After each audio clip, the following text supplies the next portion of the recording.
Buenos días a todas. A ver si habéis descansado bien y tenemos una buena mañana. Queríamos deciros, primero, si alguna quiere asociarse a nuestra asociación, a FEMES, podéis hacerlo online, pero también tenéis hojas ahí afuera que podéis rellenar y luego ya os enviaremos el correo correspondiente. Y segundo mensaje, algunas nos dijisteis ayer, os ofrecisteis. Como sabéis, hemos hecho el congreso sin ninguna ayuda pública. Cero dinero de ayudas públicas, de subvenciones. Por tanto, si alguna quiere hacer alguna aportación voluntaria, nuestra tesorera es Rosa Peris, acudís a ella y muchas gracias. Hasta luego.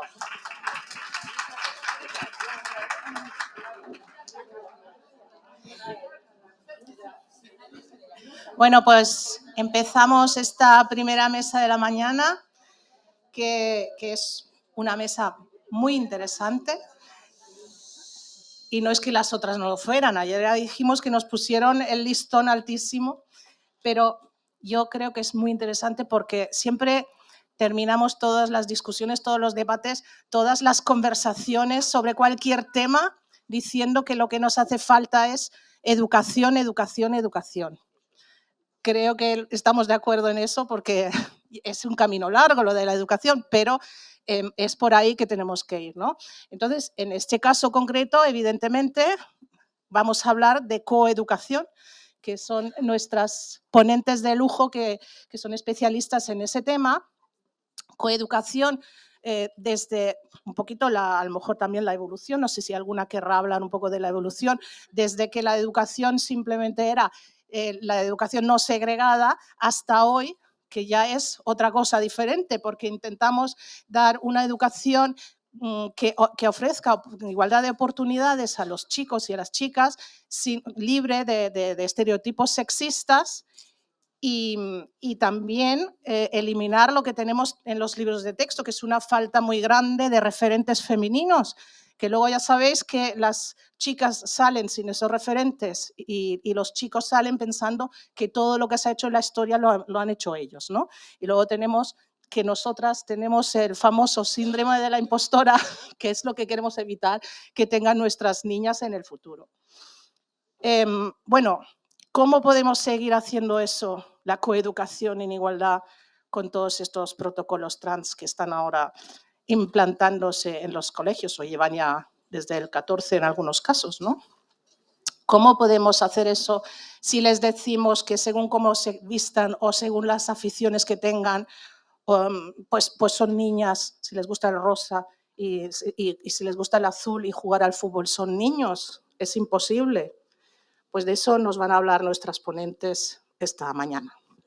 Tenemos aquí, en primer lugar, a Ana Hidalgo, que es profesora de enseñanza secundaria, doctora en estudios literarios. También hace formación precisamente en coeducación y es coautora del famosísimo libro ahora ya, La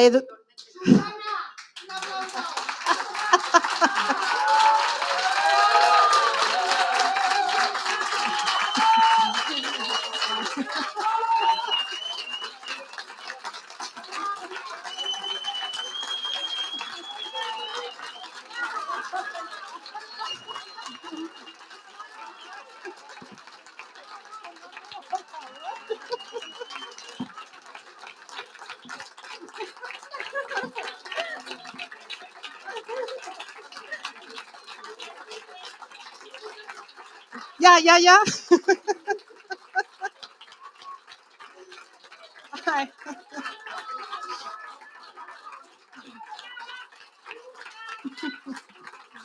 Muchas gracias. Todas las presiones han valido la pena por esto.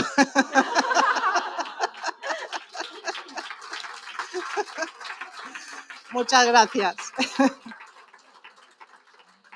Bueno, pues decíamos que la educación secuestrada, crítica feminista a la penetración de las ideas transgeneristas en la educación, es el del que eres coautora, y también es presidenta de DOFEMCO, Docentes Feministas por la Coeducación. por tanto, tiene muchísima experiencia en todos estos temas. Y cuando nos dicen que somos unas exageradas y todo esto no va a pasar y que eso no es verdad, que cómo que va a pasar esto en las escuelas, pues Ana tiene unos ejemplos muy concretos de cómo se están desarrollando estos protocolos en las escuelas y nos lo puede contar, aparte de podernos contar también cómo funciona el tema de la cancelación, porque ¿cuántas veces han cancelado ya tu presentación del libro? Llevamos ya 2 que no se han podido realizar. Bueno, pues tienes la palabra, Ana. Muchas gracias. Bueno, lo primero, muchísimas gracias a FEMES por existir y luego por invitarnos a Dofenco.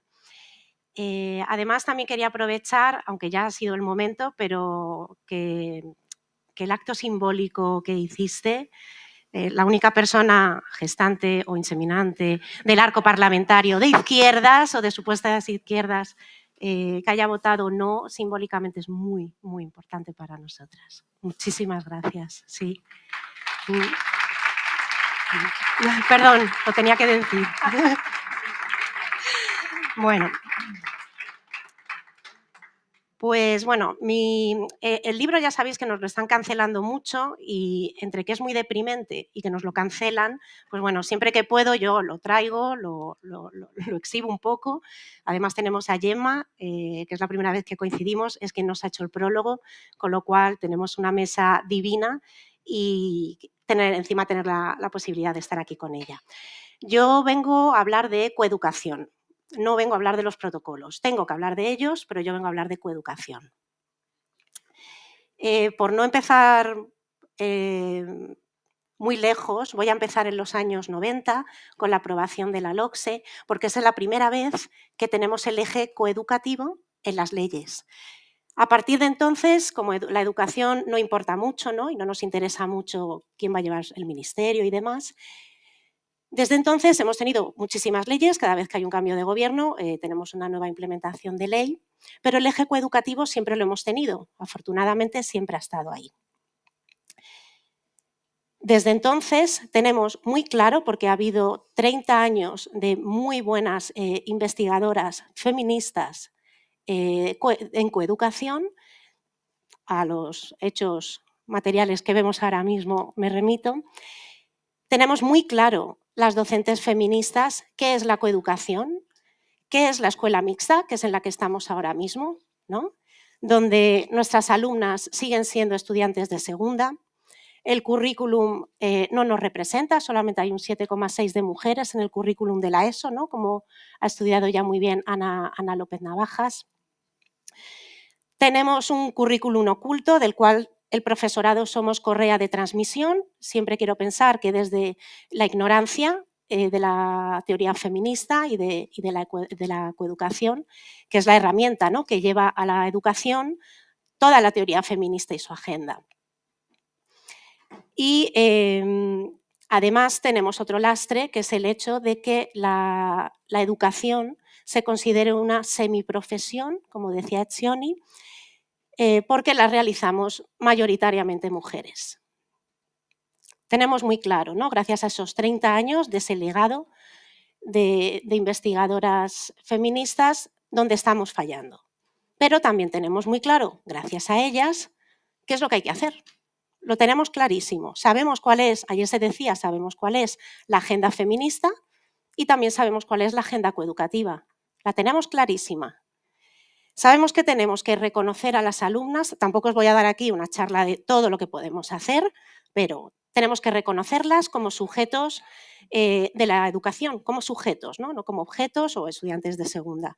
Tenemos que compensar el currículum académico con todo el legado cultural de las mujeres y con todos los saberes que había en la escuela cuando estaba segregada, esos saberes femeninos, y tenemos que incluir la educación socioafectiva, sexual, etc. Si no les hablamos de porno, estamos dando matemáticas, inglés o lo que sea a ese alumnado que con 8 años ya se cruza el porno. Si no les hablamos de prostitución, de donación de óvulos a nuestras alumnas con 17 años, que el año que viene en las universidades van a intentar captarlas. Si no hablamos de todo eso, de qué es la luz de gas, de qué es la violencia de género, etcétera, ¿no? Todo eso tiene que entrar en el currículum, pero en el currículum de manera oficial. ¿Qué problema creemos que ha habido? ¿Por qué no se ha sistematizado? ¿No? Hay un eje coeducativo, pero es papel mojado. ¿Por qué no se ha sistematizado? Y ahí yo creo que hay que hacer ese shame on you, como que decía ayer Laura Lecuona, al Ministerio de Educación. El Ministerio de Educación no ha dotado a ese eje coeducativo en ningún momento ni de dinero, ni de medios, ni de espacios, con lo cual no lo podemos implementar. No nos han formado. ¿Quiénes estamos tirando adelante con todo esto? Las docentes feministas, que nos estamos formando, pagándolo nosotras, nuestras horas extras, tirando en el centro de algo que, aunque está en la ley, parece una ideología de las feministas, ¿no? Estas feministas que ahora dicen que hay que hacer estas cosas. Con lo cual, pues bueno, los servicios de inspección educativa pues tampoco velan porque se cumpla el eje. O sea, que tenemos un ministerio que, a pesar de que se tenga todo clarísimo, luego cuando hace la ley, la siguiente ley educativa o los reales decretos, luego no va bajando, ¿no? Ese eje coeducativo sabemos cómo tiene que ser, pero no hay manera de implementarlo, ¿no? Nos lo dejan a espaldas de las... Y con los problemas que además eso nos conlleva en los propios centros, claro, tela. Entonces, dicho esto, nos encontramos ahora encima con el caballo de Troya que nos ha entrado, ¿no? Como dice Amparo Domingo, esa metáfora tan buena, el caballo de Troya de lo trans. Sabemos ya que es un entramado neoliberal, corporativo, que está haciendo muchísimo dinero, enfermando a nuestras infancias, a esas que llaman infancias trans, que como dijimos ya, pues tanto Silvia Carrasco como yo en el Congreso, donde nos dejaron hablar en lugar de en el Pleno, que es donde tendría que haber sido, en el otro salón, ya dijimos que no existen. El concepto infancias trans no existe. Se ha creado, pero no hay infancias trans, ¿no? Las están creando, las están inventando. Y para eso, claro, fijaros, las enferman, las medicalizan de por vida, las están operando, porque claro, 1 de cada 3 niñas se corta, tiene tendencias autolíticas, pero eso no da dinero. Eso no da dinero. Las anoréxicas tampoco dan dinero. Problemas mentales tenemos después de la pandemia, sobre todo en los centros académicos. No os podéis hacer una idea, es horroroso, horroroso. No sé cómo las orientadoras, entre eso y el caballo de Troya, total, que como cómplice necesaria la escuela. El profesorado tiene que ser cómplice de todo este entramado neoliberal, si no, nos persiguen, nos cancelan. El año pasado hicimos un congreso internacional en el que Alicia Millares, como está aquí aprovecho y lo digo, contó cómo en su centro de secundaria la persiguió el profesorado. Pero tenemos un montón de profesorado, tanto universitario, o sea, tenemos muchísimos más ejemplos de cómo en España se está cancelando, ¿no? Pero si no, claro, si hacemos eso nos pueden multar hasta 150.000 euros, ¿no? Por transfobia, delito de odio y demás. Y si no, la otra opción es no decir nada o pasar, porque mucho profesorado ni sabe, igual que la sociedad, ¿no? No sabe lo que está pasando, con lo cual tira adelante con todo esto, ¿no? Entonces, os he traído solamente 6 diapositivas. Vamos a empezar con la primera. Ahí, vale. Bueno, profesorado. Aquí vamos a ver un cautiverio, como ayer comentábamos, recupero la palabra. Desde aquí no lo leo muy bien, pero esto es del 2 de marzo, o sea, con la ley trans recién aprobada. Raíces es el sistema que utilizamos en Madrid para pasar las notas, para las faltas, etc. 2 de marzo ya nos están diciendo, desde hoy las pantallas relacionadas con las faltas del alumnado mostrarán el campo nombre elegido, lo que ayer llamabais sexo declarativo, ¿vale? Eso no es algo de Argentina, no, que esto ya está aquí. Nombre elegido, alias, en lugar del nombre que figura en el registro civil. Por lo tanto, la transición social la vamos a hacer sin querer. Cautiverio absoluto, la vamos a hacer sin querer. Y aquí yo la siguiente pregunta que lanzo, a los 16 años se pueden cambiar el sexo registral. Vale, yo lo voy a ver directamente cambiado. Sus padres, si no lo saben, ¿qué hago yo cuando me reúna con los padres? Si no lo saben, ¿se lo digo yo? ¿Tienes un niño trans? No, porque yo no sé qué es trans. Directamente les voy a hablar de María y me van a decir perdón.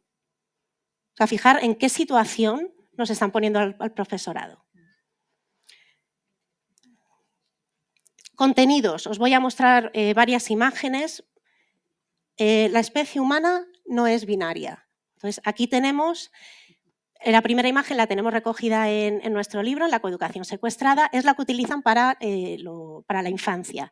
Les dan un gomet y se tienen que acercar, ¿no? Y entonces les dicen que dónde está situada, ¿no? Tu identidad, que dónde te identificas, tu identidad de género. Puede ser desde una Barbie hasta un G. Joe, ¿no? O sea, lo más femenino hasta lo más masculino. Y ahí el niño o la niña se levanta y tiene que situarse. Todas estas ideas que son mentira, sobre todo es que todo esto no es verdad, es que estamos permitiendo unas ideas que son, las llamamos ideas, porque en el libro aquí poner de subtítulo crítica feminista a la penetración de las mentiras, ya, o sea, si ya la editorial nos dijo, Dios mío, cambiar el nombre y tal, si ya encima ponemos mentiras, pues bueno, yo creo que no nos lo publican. Pues esta es la que para mí y para la mayoría de las profesoras de Dofenco es la peor, porque genera la duda. Esta para mí es la peor. En Irlanda la semana pasada ya la han prohibido. No se pueden mostrar. Y en el Reino Unido ninguna de todas estas ideas se puede mostrar. Y les han prohibido a los transactivistas que entren en las aulas. Claro.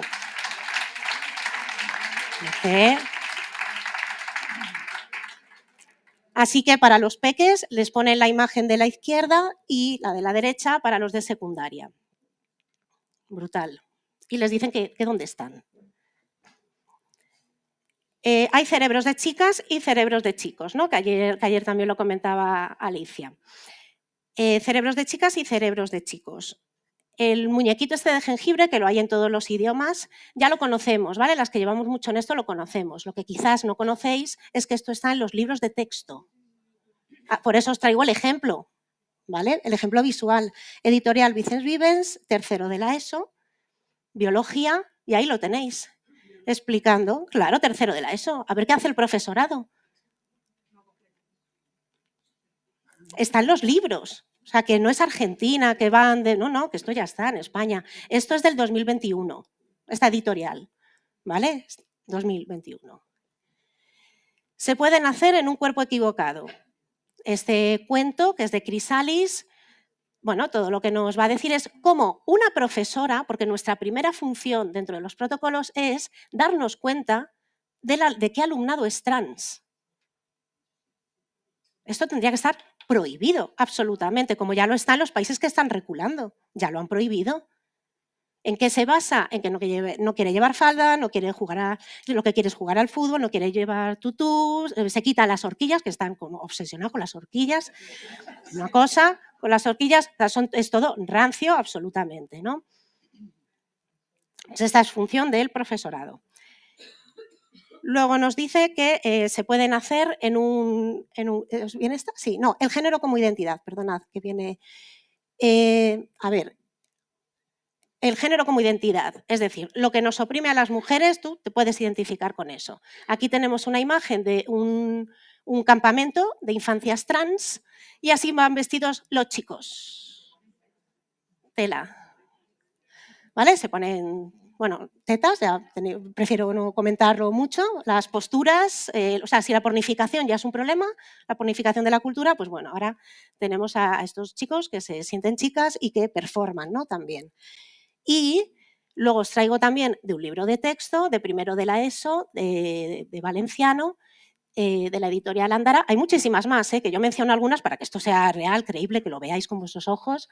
Y ahí ya tenemos del año 2021 el neologismo cisgénero. A ver cómo no enseña esto el profesorado. Es que aunque queramos no enseñarlo, te van a decir, profe, te has saltado una. Claro, cisgénero. El sexo se puede cambiar. Aquí tenemos una imagen del Cabildo de Canarias. de ese, no sé, esa mente, esa alma, no sé muy bien qué es, que tiene que decidir cada mañana, tú puedes decidir qué cuerpo te pones. Esto es lo que les están enseñando en los talleres transactivistas y el profesorado transactivista también, claro. Luego tenéis otra imagen donde se ven a esos niños tengo que ir terminando, que tienen pechos, que tienen, bueno, pues esos cuerpos, donde además quiero resaltar que hay dos señores adultos desnudos, iba a decir otra expresión, ¿vale? Y luego el cuerpo, el sexo se puede cambiar, ahí tenemos esos penes, tal, que se pueden poner para performar. Bueno, como podemos ver, esto, además de hacer un daño irreparable a la infancia, además de ir en contra de los derechos, vulnerar los derechos del profesorado, de libre expresión, de cátedra, de pensamiento, etc., además choca completamente con la coeducación, completamente. La coeducación es transfobia, tal cual. Y os voy a decir, no puedo entrar en ello por cuestión de tiempo, pero ya tenéis ahí el libro, vuelvo a hacer ahí mi cuña de, por favor, leed el libro, pedirlo en bibliotecas, hacer desideratas. Las estadísticas segregadas por sexo, transfobia, porque incomoda al alumnado. Las cuotas de representación para las niñas, ya no las podemos utilizar. Las tareas, las actividades, los talleres que hacemos segregados por sexo, para hablar, por ejemplo, de violencia de género, tenemos que hacerlos muchas veces por separado, para hablar de pornografía, para hablar de la menstruación, bueno, para un montón de cosas, ya se consideran también transfóbicos, porque ¿dónde va el alumnado que tiene cuerpo de mujer pero se siente chico? ¿Dónde van los que son de género fluido? ¿Dónde van los...? Bueno, total, transfobia. Las competiciones deportivas escolares segregadas por sexo han muerto. Ya no puede haber. El problema del deporte también nos afecta en las escuelas. El lenguaje no sexista tampoco se puede utilizar. Así que la O nos ha estado invisibilizando y ahora la E vuelve a hacer lo mismo. El legado cultural de las mujeres y sus saberes. Ahora resulta que todas las mujeres que estamos recuperando eran trans, eran hombres trans, en un cuerpo de mujer, ¿no? Catalina de Erauso, Virginia Woolf, la escritora de Mujercitas, que a mí, por ejemplo, me encanta, Mary Louise Alcott, también eran hombres. Juana de Arco, eran hombres. Así que referentes femeninos, nada. Y luego tenemos un problema muy, muy, muy grave con los baños. Los baños son el espacio de seguridad de las niñas. En los baños de chicos siempre hay problemas. Los problemas más gordos en jefatura de estudios vienen por los baños de chicos, porque son violentos y es donde hay un montón de problemas, en los patios y en los baños. Ahora, cualquier chico puede entrar en el de chicas, porque es transfóbico preguntarle qué haces entrando en el baño de chicas. Y para no poner en esa situación al alumnado, al profesorado, en los talleres lo que nos dicen los transactivistas es, nada, para no tener que estar incómodos y no saber quién entra en qué baño, hacerlos mixtos, que no viene en la ley. Hacedlos mixtos, así no hay problema. Entran donde quieren y ya está. Con lo cual, ¿qué estamos viendo en otros países? Violaciones, abusos. Tenemos un montón de casos, en el libro recogemos un montón, es muy deprimente y ya voy terminando. Pero ya en Zaragoza hemos tenido un abuso en un baño mixto de secundaria. Así que bueno, nosotras desde Dofenco seguiremos educando para una civilización feminista. Nos da igual que nos cancelen el libro, pero la coeducación choca frontalmente con las ideas transactivistas, como habéis visto. Y mañana haremos la presentación en el Ateneo de Madrid. Si queréis acercaros, estaremos encantadas de poder hablar bastante más sobre esto, pero seguiremos luchando para que las niñas puedan emanciparse, puedan tener todos sus derechos, no solamente en los papeles, también en las aulas, y esa será la hoja de ruta de Dofenco. Muchas gracias.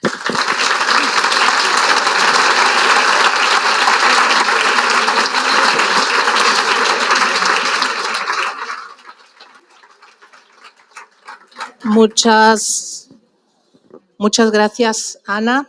Pasamos ahora a Gemma Lienas, escritora y diputada del Parlamento de Cataluña por el PSC, feminista militante a través de tus libros de ficción y no ficción como vivir sin ellos, los hombres no son imprescindibles, rebeldes, ni putas ni sumisas, quiero ser puta, contra la regulación del comercio sexual, entre otros.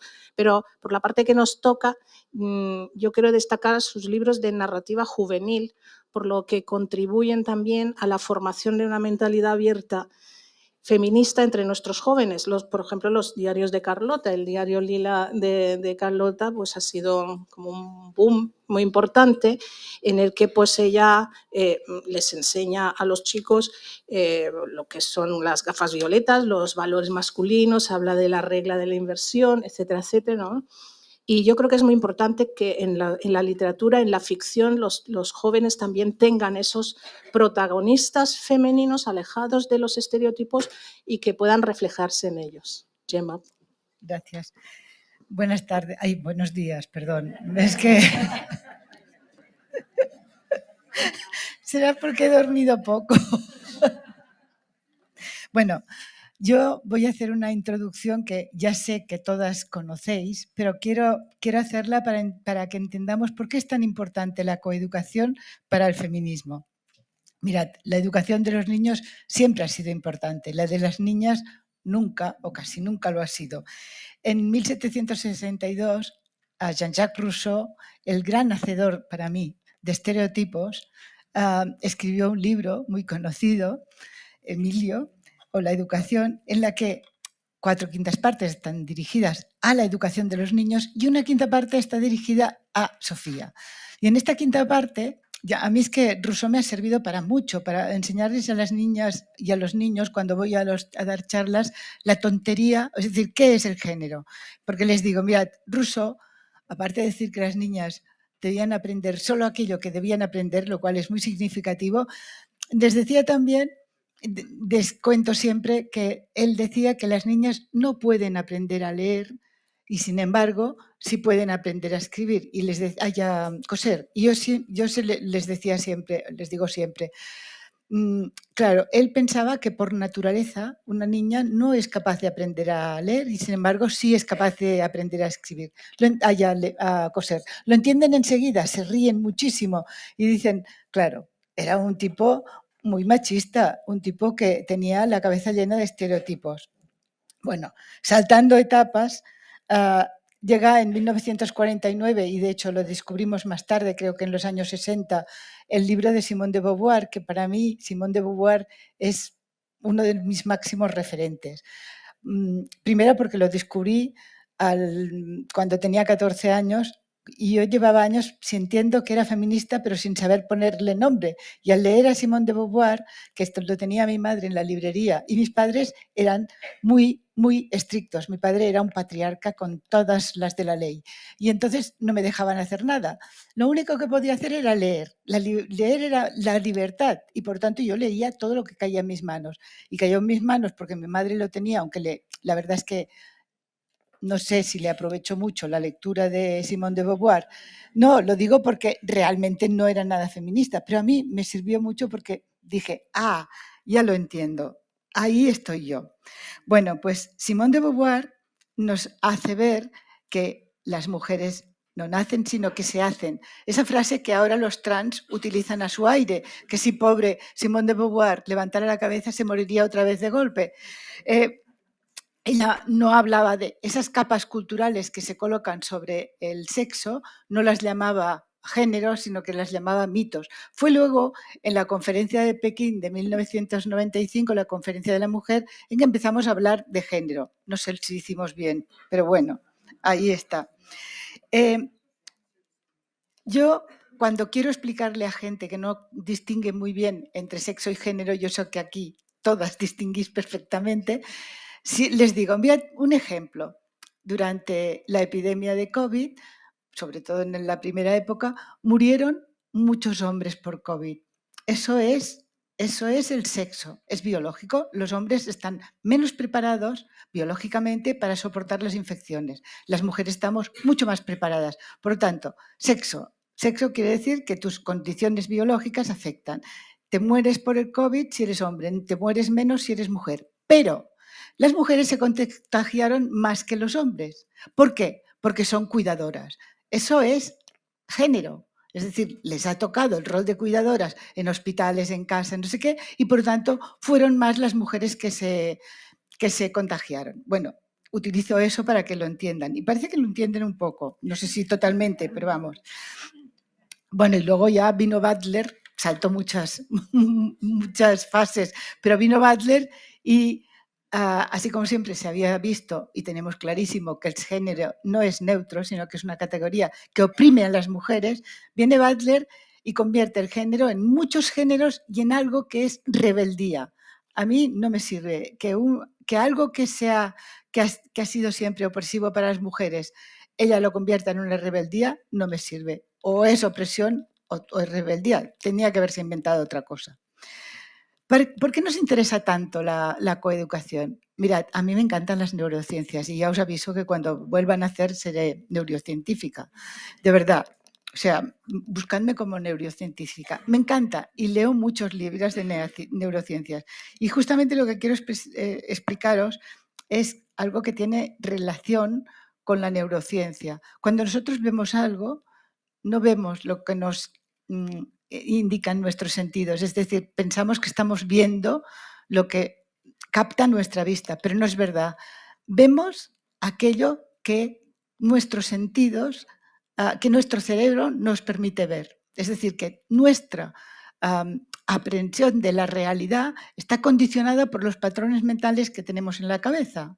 Por ejemplo, si os pusiera aquí una foto de un mar y os pusiera la música de Tiburón, tum, tum, tum, tum, ese mar os parecería inquietante. Pero si luego os pongo la misma foto del mismo mar y pongo Verano Azul, canta tú, Amelia, canta tú. Es que yo canto fatal. Bueno, pero ya sabéis, esa musiquilla pegajosa, ese mar, el mismo mar, os parecería amable y tranquilo. No os inquietaría. Es que no vemos lo que nos enseñan nuestros ojos, sino que vemos lo que nos dicta el cerebro sobre la percepción. Os pongo un ejemplo muy curioso del siglo XVII, del inventor del microscopio. Al tío le pasó que es difícil ver lo que no esperas ver. En general ves lo que ya estás dispuesto a ver. Y el tipo que inventó el microscopio cogió semen y pudo ver los espermatozoides, pero en cada espermatozoide vio un hombrecito. Claro, estaba tan convencido de eso que los vio realmente. Por lo tanto, es muy importante lo que tenemos dentro de nuestra cabeza. Es decir, los significados vienen dados por lo que sabemos de las cosas. Claro, ¿qué nos pasa? Que las creencias se originan en las explicaciones, en las experiencias y todo esto que tiene mucho que ver con la educación. Claro, necesitamos cambiar la mirada para ver que tenemos esos estereotipos dentro de la cabeza que nos obligan, que nos hacen ver la realidad de una forma determinada. Yo por eso en el diario Violeta de Carlota que comentabas tú, Moll, el diario Violeta que comentabas tú, digo, me inventé lo de la metáfora de las gafas violetas, que luego se ha popularizado muchísimo. Yo con eso lo que quería decir es, tenemos que aprender a mirar la realidad de otra forma. Si, por ejemplo, todo esto se lo pongo a los chavales de secundaria cuando les voy a dar charlas, les pongo una foto, por ejemplo, antes les ponía el G20, ahora les pongo el año judicial, la inauguración del año judicial, y todos son tíos menos una o dos tías. Y entonces les digo, ¿esto cómo lo ves? ¿Normal? Bueno, sí, claro, tan acostumbrados a ver siempre señores, pues ¿qué les va a parecer normal? Y entonces pongo la foto al revés y les digo, todos señoras y dos señores. Y entonces se quedan chocados. Digo, ¿y esto también es normal? Hombre, no. Bueno, pues sí, también debería parecernos normal o debería pareceros tan anormal como la otra. Por lo tanto, hay que colocarse estas gafas violetas que significa revisar nuestros patrones mentales, cuestionarlos y ver la realidad de una manera diferente. Por eso digo que necesitamos la coeducación. ¿Qué ocurre en nuestros centros escolares? No voy a entretenerme mucho porque ya lo ha contado Ana, pero en nuestros centros ha habido sobre todo, y hay todavía, educación mixta, porque en el momento en que después del franquismo, en la transición, empezaron a salir, a entrar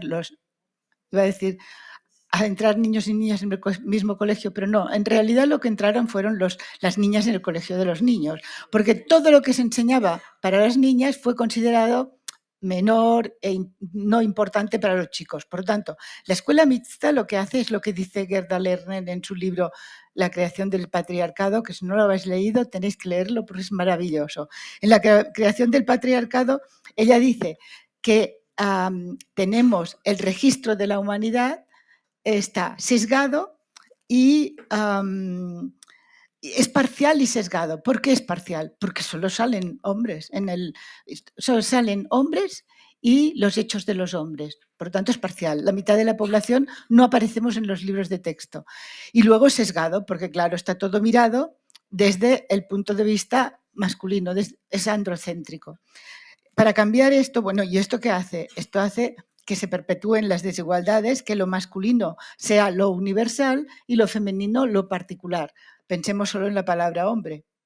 Hombre significa hombre y mujer y hombre solo. Por lo tanto, bueno, aparte de que es esto desde el punto de vista lógico, ya desde otros puntos de vista dejémoslo aparte, pero desde el punto de vista lógico es idiota, porque una cosa no puede ser el todo y una parte. Es absurdo. Y luego perpetúa mucho los estereotipos de género, es decir, que se perpetúan estas construcciones culturales a las que deben adaptarse las mujeres por un lado y los hombres por el otro. Y insisto que el género es un organizador social que no es neutro, sino que está marcado y es un principio jerarquizador y oprime y discrimina a las mujeres. Y luego tenemos el modelo que ahora se ha puesto de moda y que en Cataluña, como ya dije ayer por la noche en una cena, en Cataluña vamos por delante de todas las idioteces estas, pero de todas, bueno, de estas y de muchas. Y en estos momentos se está educando, se llama coeducación, pero no es verdad, se educa por la diversidad. La diversidad no es un objetivo pedagógico, la diversidad existe y lo que hay que hacer es enseñar a respetarla, punto. Lo que no hay que hacer es promocionarla y en estos momentos están promocionando la diversidad solo la que ellos quieran, porque no he visto en ningún cole que les digan a los niños, mira, puede ser que tengas un cerebro neurológico, pero también podría ser que le tuvieras de autista y por lo tanto te enseñaremos qué hay que hacer para que tengas el cerebro. No he visto que hagan estas cosas, solo se limitan a toda la cuestión sexual. Yo creo que está muy apoyado todo esto en los principios de Yogyakarta y os digo que yo me leí los principios de Yogyakarta hace 3 años cuando empecé a bucear o casi 4 años, a bucear en todo eso, pero ahora, por una serie de razones, he vuelto a estudiarlos. Claro, son terribles porque lo que dicen es que son los derechos humanos LGTBI. Y cuando empiezas a leer los derechos humanos, dices, bueno, es que claro, si se van inventando derechos humanos, pronto vamos a estar todos y, en fin, todo el mundo en la cárcel. Porque claro, si te inventas derechos humanos, nosotros estaremos contraviniendo estos derechos, porque un derecho humano de los principios de Yogyakarta, por ejemplo, es que puedas tener todos tus papeles oficiales, pasaporte, DNI, cartilla de la Seguridad Social, todo a tu nombre, sentido y con tu sexo declarativo, que decían ayer. Bueno, otro problema que tiene la educación esta que están recibiendo los niños es que se forman los profesores en cascada, que aparentemente es muy bonito, pero resulta que es como jugar al juego de los disparates. Resulta que el departamento reúne a 10 profesores y profesoras y les cuenta qué es esto de la diversidad y cómo tienen que tratarlo. Y entonces ya les ha dado la buena nueva y cada uno de estos se va a 10 más y les cuenta la buena nueva. Y estos 10 más se van a contar la buena nueva a 10 más. Y así se han formado los profesores y profesoras en Cataluña. O sea, que tienen un follón mental impresionante. Pero bueno, Es verdad, todo esto que enseñabas tú, Ana, es cierto. Desde los 3 años les enseñan que un niño tiene pene, pero puede ser una niña, y que una niña que tiene vulva puede ser un niño. Esto desde los 3 años, se lo van repitiendo. O, por ejemplo, decías tú que en las editoriales aparece ya el muñequito este. Bueno, es que mi yerno es director editorial de libros de texto y resulta que le llamaron ya hace 3 años para decirle que suprima la palabra sexo, que si no van a quemar la editorial. Claro, brutal, pero brutal. Ha recibido unas presiones impresionantes y entonces, claro, algún cambio ha hecho. No tanto como los trans querían, pero algún cambio ha hecho porque le da miedo que pueda ocurrir algo. ¿Por qué necesitamos coeducación? Ya os lo he dicho. Coeducar es educar en igualdad, y educar en igualdad significa que todo lo que tradicionalmente ha sido considerado masculino y se ha considerado superior, que hagamos lo mismo con lo femenino, es decir, que todo lo femenino tenga valor igual que lo masculino y que además el valor de lo femenino se pueda trasladar a los niños y puedan adquirirlo los niños. Coeducar significa tener una perspectiva feminista y revisar los modelos mentales. Como tengo poco tiempo, no os explico el ejemplo que os quería explicar, porque quiero deciros las 5 patas que para mí tiene que tener la coeducación. Una es la abolición de los estereotipos de género, que esto es lo que yo he contado siempre en mis libros, que no sé, de verdad, lo digo en serio, no sé si mis libros van a poder seguir vendiéndose, porque claro, dicen lo contrario, y sé que hay librerías donde los están retirando, porque yo soy transfoba. Considero también que tienen que tener educación emocional. Para poner un ejemplo muy simple, los niños no lloran, las niñas no se enfadan. Bueno, pues esto, así contado así muy, muy simplemente, hay que cambiarlo. Necesitamos referentes femeninos en los libros de texto y en las educaciones que dé el profesorado. Necesitamos también las experiencias de las mujeres, es decir, no solo mujeres referentes, sino también todo visto también desde el punto de vista de las mujeres. Yo siempre pongo el ejemplo de la maternidad. La maternidad vista de los hombres en la literatura siempre ha sido pues algo excelso. Cuando las mujeres cuentan la maternidad ya no resulta algo excelso. Y por lo tanto necesitamos el punto de vista de las mujeres. Y por último, la educación afectivo-sexual, que está muy maltratada en estos momentos. Antes no se hacía nada y ahora lo que se hace es terrible. En Cataluña, por ejemplo, van a dar educación afectivo-sexual personas trans. Van a dar educación sexual los de Crisalis. Crisalis, si miráis en su página web, tienen un díptico y en una parte del díptico pone señales de que tienes un niño trans en clase, obviamente. Y dice, si el niño, pongo solo un ejemplo, si el niño se pone pañuelos en la cabeza, quiere decir que quiere tener el pelo largo y que es una niña. Y si la niña... que es un transmusulmán.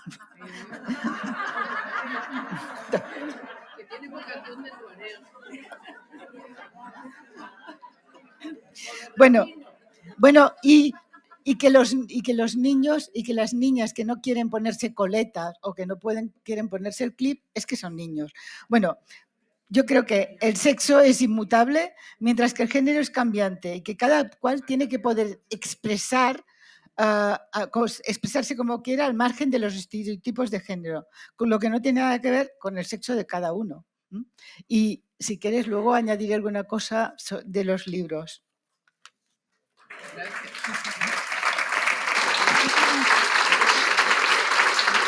¿Sí? ¿Te ha gustado?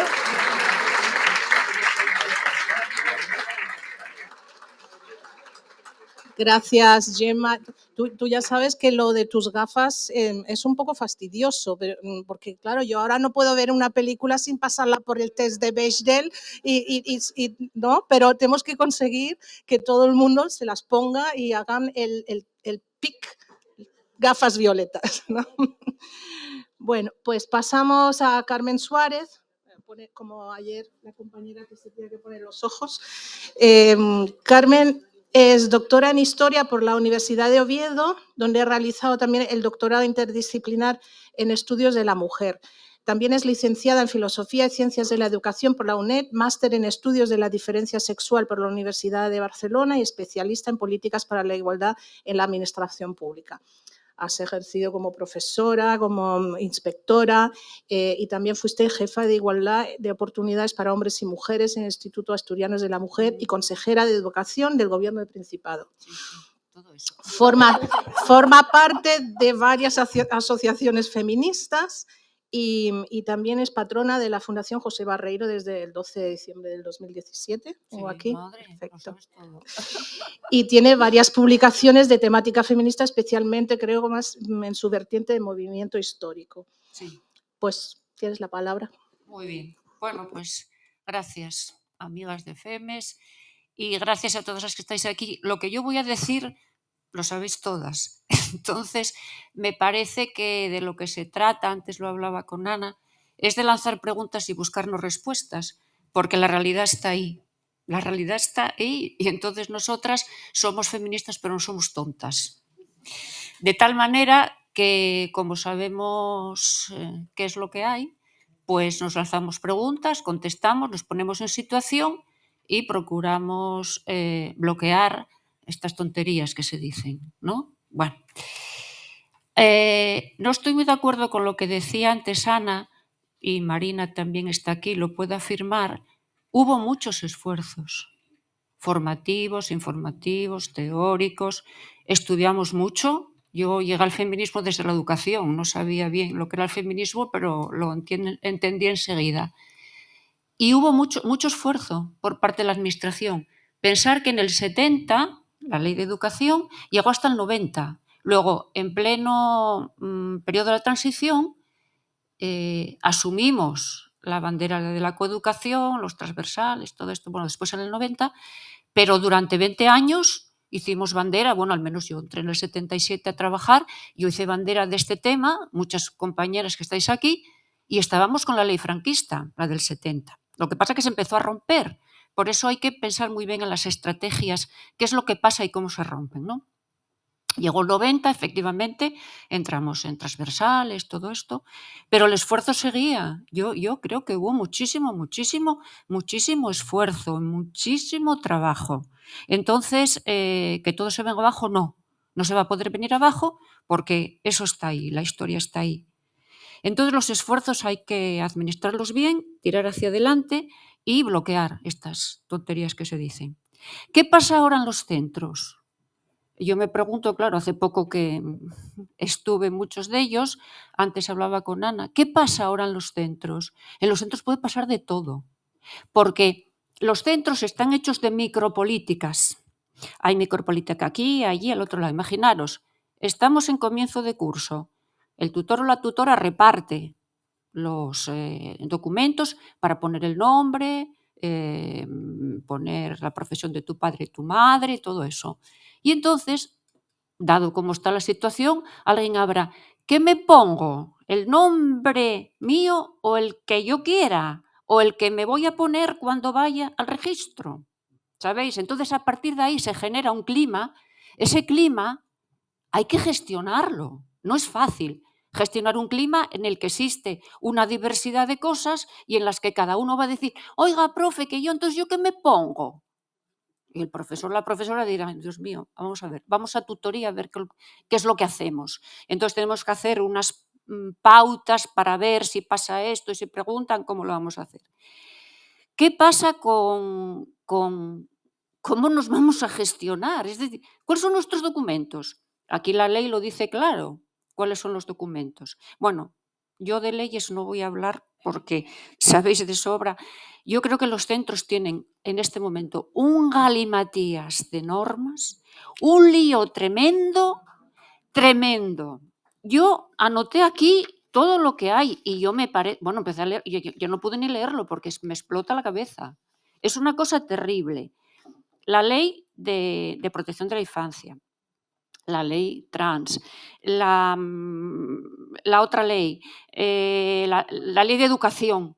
Y en todas ellas, si lo pones en un damero, efectivamente encuentras las secciones referidas a la diversidad sexual, a la identidad sexual, a todas estas cosas que estamos hablando aquí, ¿no? Al género, etcétera. Pero es que eso hay que cuadrarlo.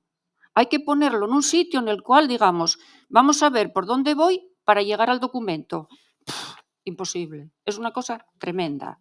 Entonces los centros tienen que estar bastante enloquecidos con todo esto. Los equipos directivos, las tutorías, como decía antes Ana, en orientación creo que les va a dar algo. Yo creo que van a tener que pasar por algún sitio porque va a ser imposible. Porque entre las familias, el alumnado, el equipo directivo, los tutores, no van a poder con todo ello. Pero yo me hago otra pregunta. ¿Quién contará lo que está pasando? Porque efectivamente las personas que están a pie de obra en los centros y de los distintos ámbitos tienen que contar lo que pasa, porque si no contamos lo que pasa, no va a existir. Luego, amigas y compañeras que estáis en la docencia o en los ámbitos de responsabilidad o donde sea, contad lo que pasa. Ir registrando lo que pasa. Yo lo iba registrando cuando estaba en las aulas y luego cuando estuve en la inspección, ya os contaré cómo es la inspección, y luego ya en la consejería. Contad lo que pasa. De verdad, hay que contarlo. Pero además, ¿cómo es que está entrando esto? Decía antes Ana, ¿cómo entran todas estas cuestiones? ¿Por qué la coeducación no se ha consolidado y esto sí? Pues porque ha atacado muchos frentes. El primer frente es la diversidad. Mirar, ya desde la época antes de la LOGSE se hablaba, yo como soy ya tan mayor, se hablaba de que hay que atender al alumnado de necesidades educativas especiales. Como consecuencia de eso, aquí vamos poniendo etiquetas de todo lo que hay que atender, que si una sordera, que si una ceguera, que si una dificultad, una deficiencia, que si motóricas, etcétera.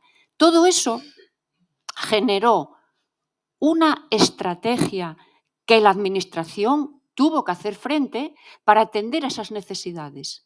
Y ahora viene esta es una más, pero esta puede ser más total porque toca muchos aspectos, pero esta es una necesidad y una diversidad importante. Pero yo ya, y como creo que no quiero extenderme, me dice Susana, yo ya vi esto y casi me caigo. Vi esto y casi me caigo. Bueno, leí muchas cosas para poder deciros algo articulado, pero de repente encontré esto que dice informe ejecutivo. Yo dije, ay madre, está todo aquí resuelto. Informe ejecutivo. En educación, en coeducación, Marina, me dirás, yo nunca encontré un informe ejecutivo. No, ni de mandato. Yo iba a los centros, a mí no me hacía caso nadie. Digo, llegó la feminista, vaya por Dios, la que nos tocó ahora. Entonces, cuando vi este informe ejecutivo, de verdad os lo digo, yo no lo podía creer. Pero es que ¿sabéis lo que pasa? Que este informe ejecutivo, que os lo recomiendo, está avalado por las altas instancias educativas, las altas instancias de igualdad o de cómo se llame, las altas instancias de la universidad, en las altas instancias de un proyecto que se llama Conociendo la discriminación y reconociendo la diversidad, de un programa europeo de empleo, que yo no sabía, bueno, en fin, tremendo, de Yogyakarta.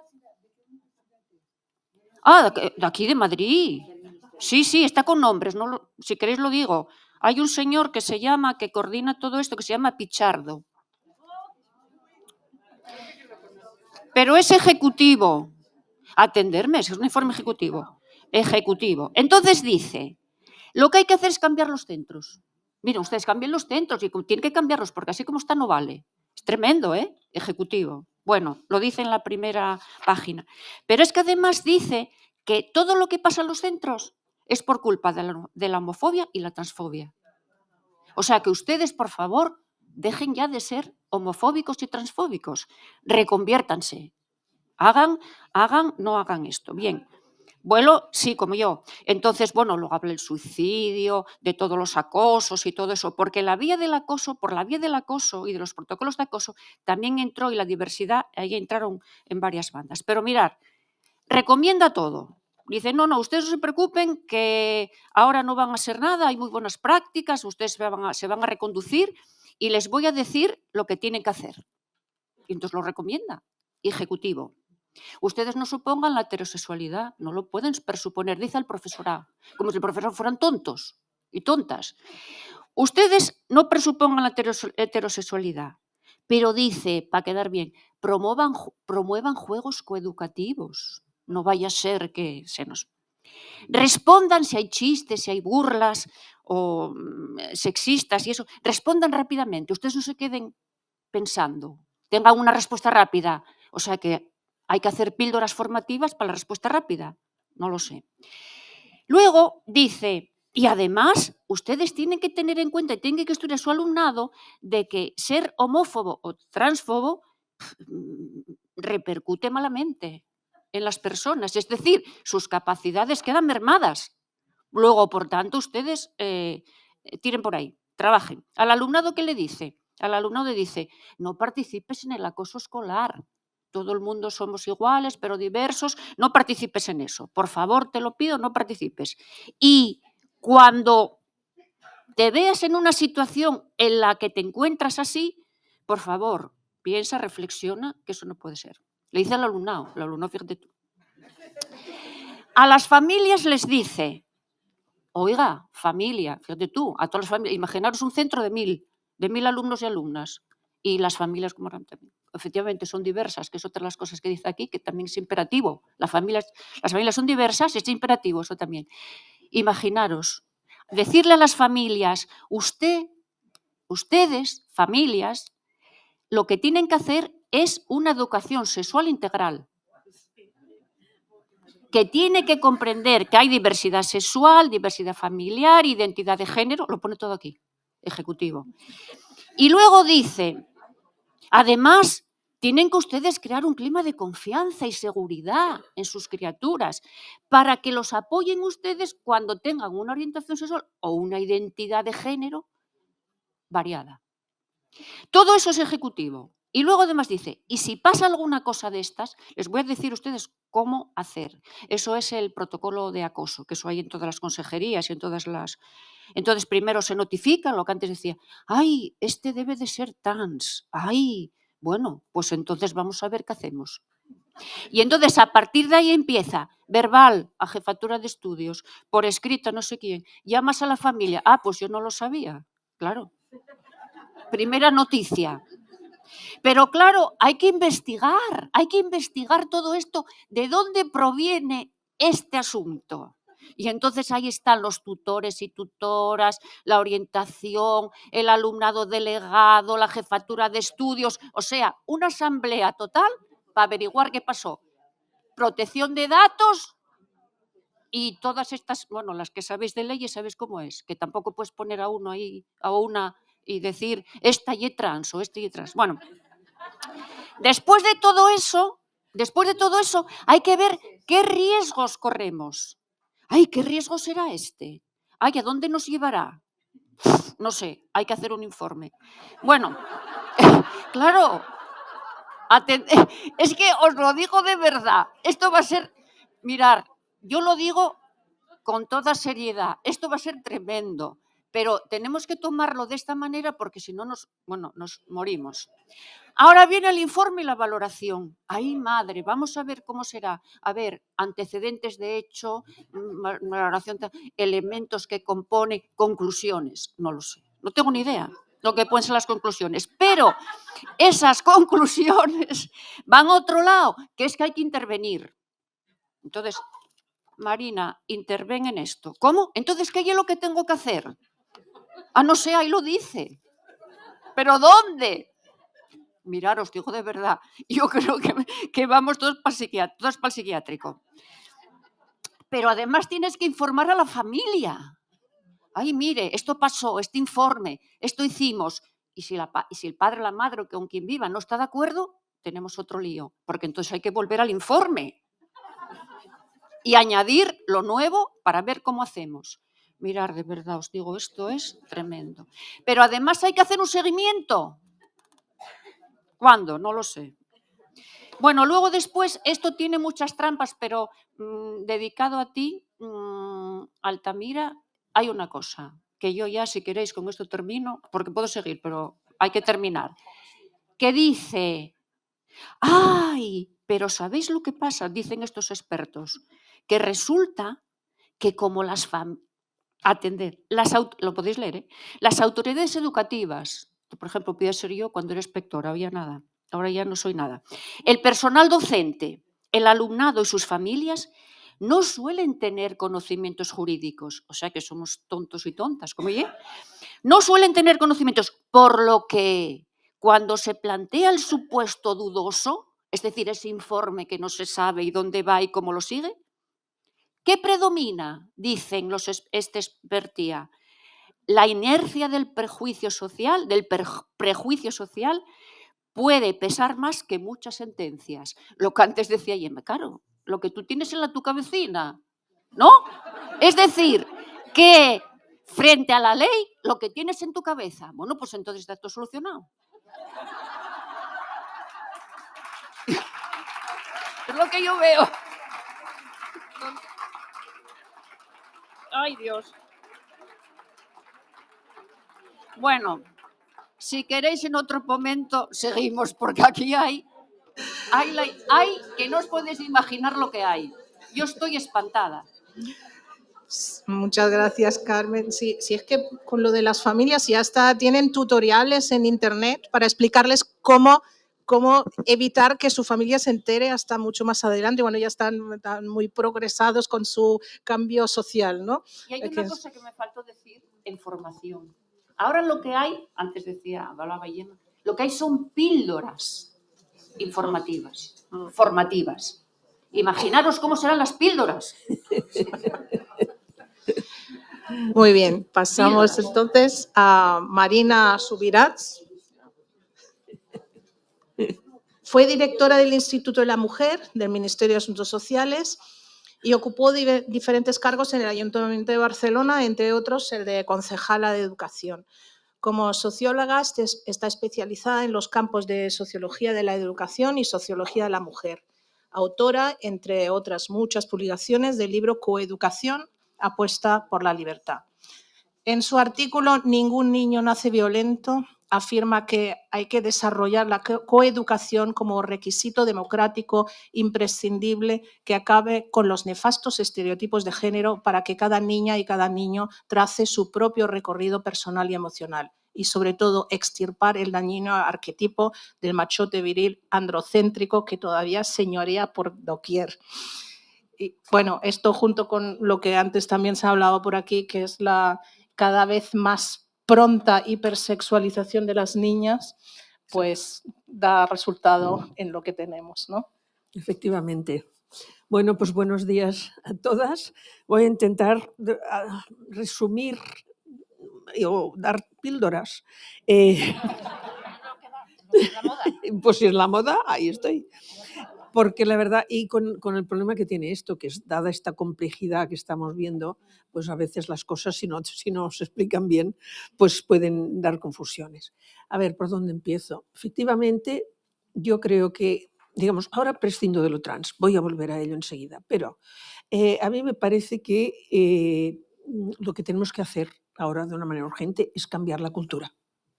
Y cambiar la cultura en el sentido de deshacer el estereotipo masculino. Los géneros, pues bueno, yo considero que Butler no se enteró de lo que eran los géneros.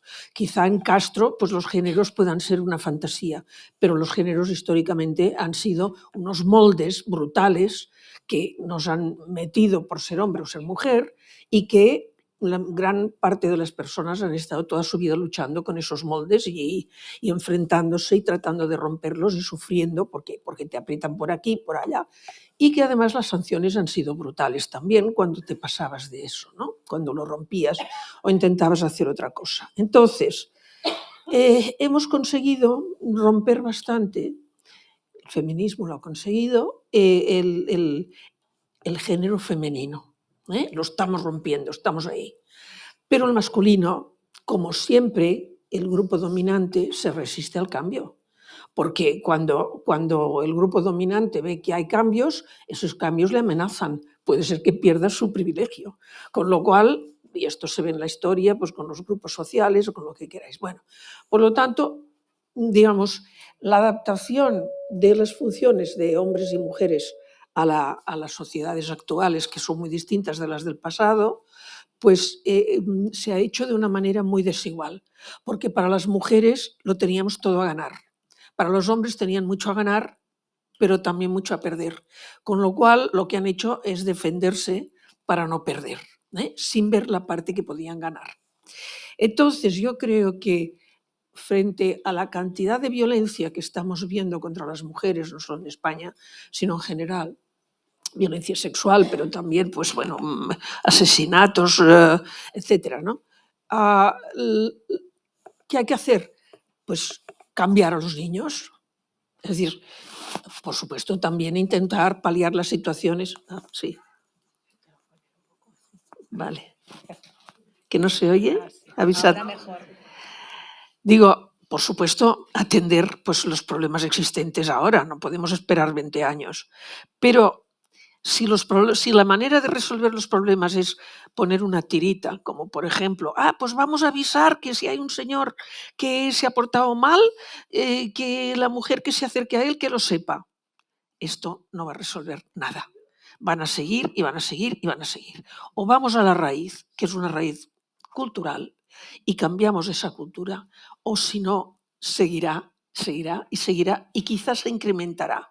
Porque, digamos, en este momento la violencia se ha convertido en una violencia simbólica sobre todo. Ahora no puedo entrar en el análisis del estereotipo masculino, pero sí que lo he analizado mucho. Y entonces, ¿qué es lo que vemos? Que en el pasado la violencia podía tener un sentido de grupo, de defensa del grupo. En este momento la violencia lo que es una amenaza a la propia humanidad, porque no es lo mismo pelearse con palos y piedras que con armas nucleares. Por lo tanto, o cambiamos esto o realmente el peligro es enorme, incluso de posible desaparición de la especie, ¿no? Otras especies han desaparecido, de modo que...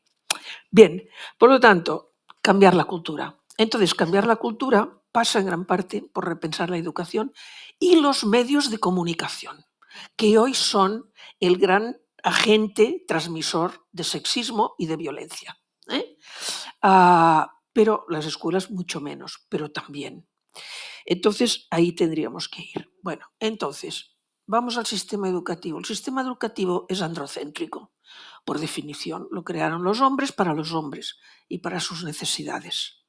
El avance más grande que hemos tenido las mujeres españolas en relación al sistema educativo se hizo durante el franquismo. 1970, Ley General de Educación. Ahí se cambió la escuela segregada por la escuela mixta, que era lo que había propugnado la República y que la República no pudo completar porque no le dieron tiempo. Eso ha permitido el gran salto educativo de las mujeres en términos de títulos, de conocimientos adquiridos, de credenciales educativas, etc. El que estemos en una escuela mixta. ¿Es suficiente la escuela mixta? Por supuesto que no. Y ahí empezamos a ver qué es lo que pasaba con la escuela mixta. Entonces, ¿qué es lo que pasa con la escuela mixta? Que evidentemente pues es una escuela androcéntrica dentro de una cultura androcéntrica y por lo tanto reproduce y reproduce y reproduce pues, el valor de los hombres y de lo masculino y la poca importancia y digamos, el papel cuidador y auxiliar de las mujeres. Y esto el profesorado no se da cuenta. Solo hay un modelo, que es el de la escuela, básicamente de la escuela curricular, y entonces eso se ha ido repitiendo. Pero toda la cultura, las mujeres hemos hecho un esfuerzo tal, o han hecho, porque yo a mí se me había pasado el momento, pero las mujeres más jóvenes, un esfuerzo tremendo, y hoy tenemos muchas más mujeres, y hace años tenemos muchas más mujeres en la universidad que hombres. Por lo tanto, ahí ningún problema. El aspecto de adquirir cultura está hecho. Pero ¿qué es lo que no ha atendido la escuela? La cultura en términos de relaciones, en términos de imágenes, de cotidianidad, de valor de lo masculino y de lo femenino. Todo esto se ha mantenido tal cual. Entonces, esto es lo que necesitamos cambiar. Esto, desde mi punto de vista, es lo que necesitamos cambiar. Os voy a dar un ejemplo porque se entiende mejor que con una explicación teórica. ¿Qué es lo que hemos hecho en las escuelas? Bueno, pues integrar a las niñas, como se ha dicho antes, en la escuela de niños. Entonces, esto ha representado, y lo hemos empujado desde el feminismo, abrir a las niñas todas las posibilidades que antes no tenían, que tenían solo los niños. ¿Qué hemos hecho en cierta manera? Masculinizar a las niñas, es decir, darles los valores de lo masculino y en cambio negar todos los valores de lo femenino. Esto era una necesidad, no lo critico.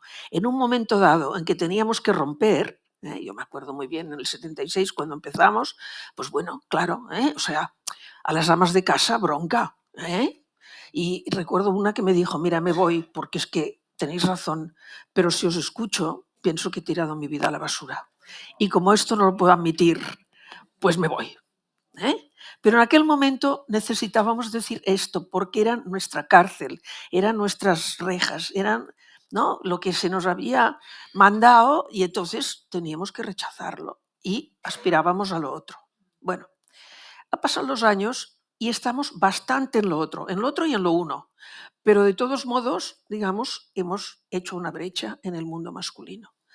Lo cual implica, digamos, que hemos reforzado los aspectos de masculinización en la sociedad. Por lo tanto, de competencia, de enfrentamiento, de individualismo, todo este tipo de cosas.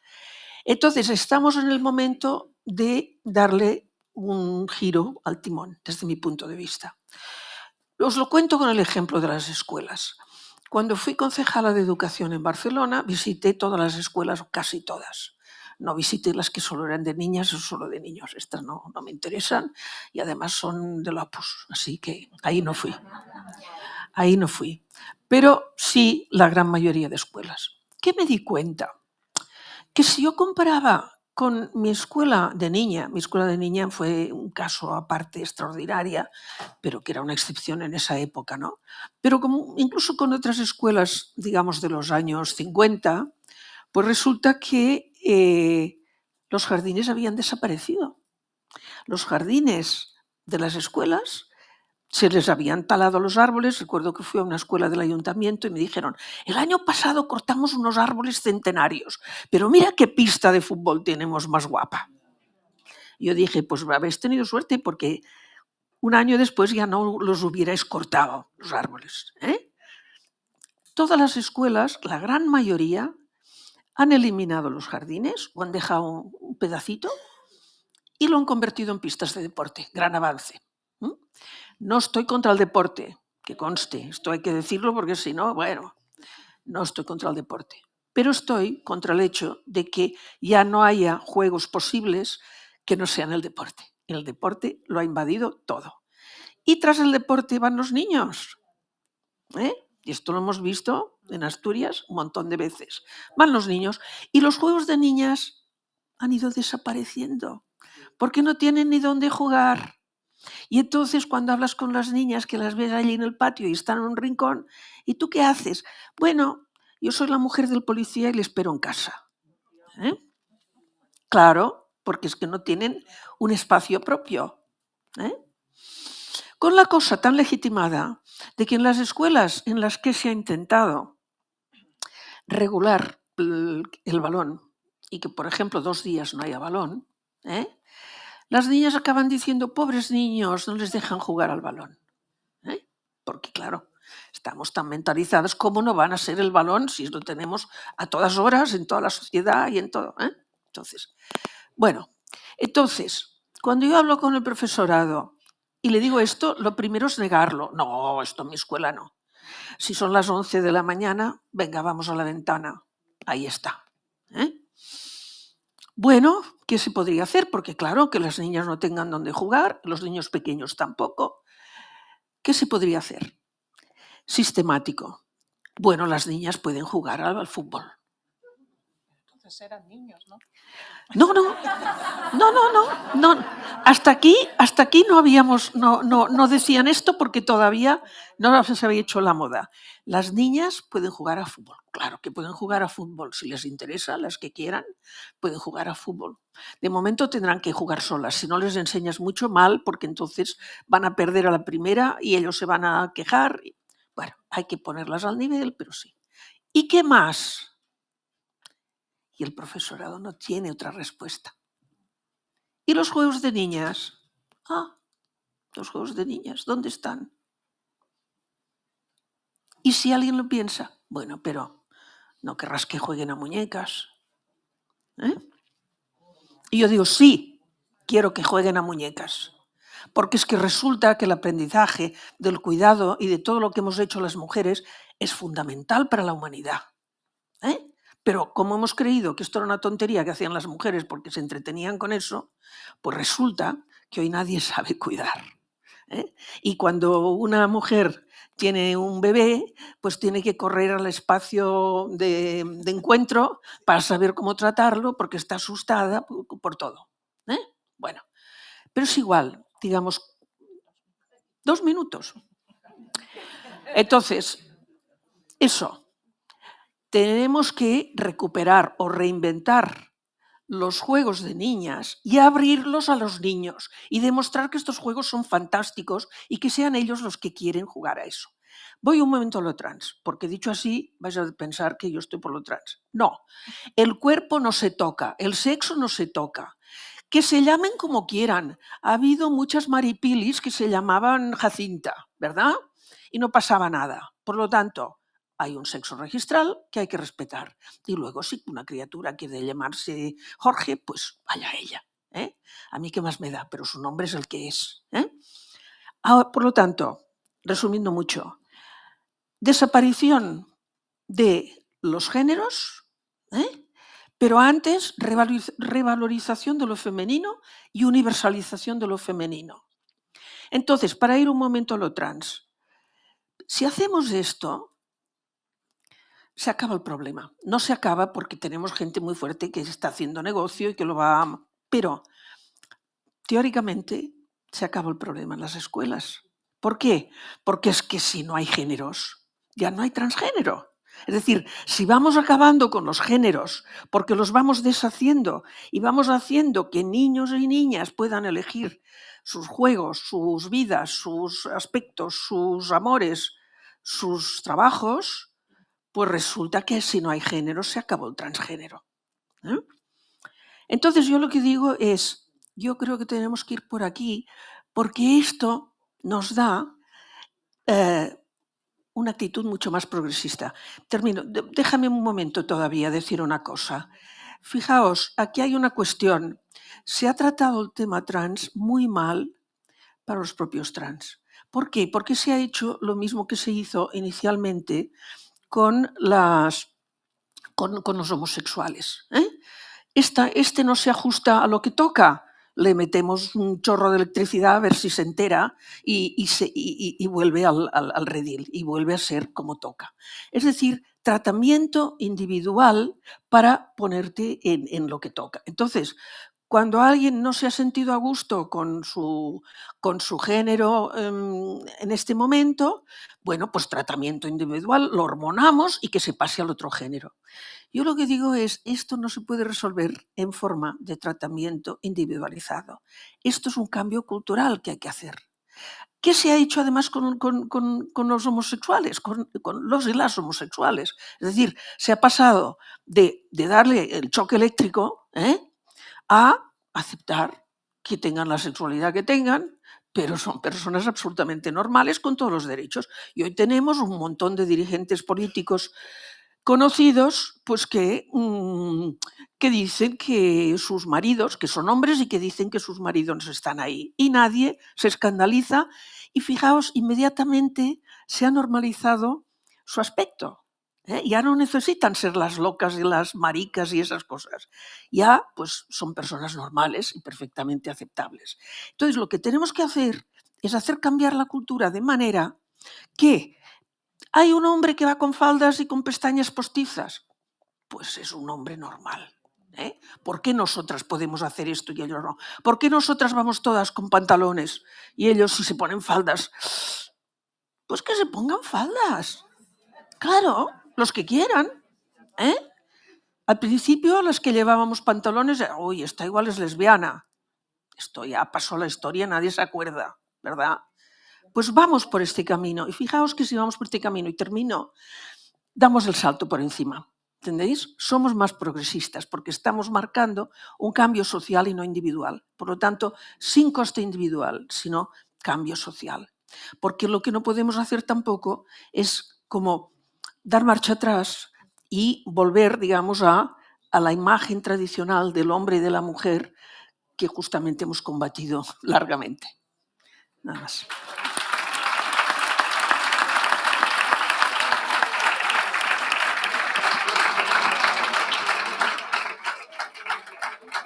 Pues muchas gracias. Nos reafirmamos con lo que hemos dicho al principio. Educación, educación, educación para poder cambiar la mentalidad, para poder avanzar y, evidentemente, coeducación. Muchas gracias. Nos hemos comido el tiempo del coffee break, pero es que también habíamos empezado más tarde, ¿eh? O sea que...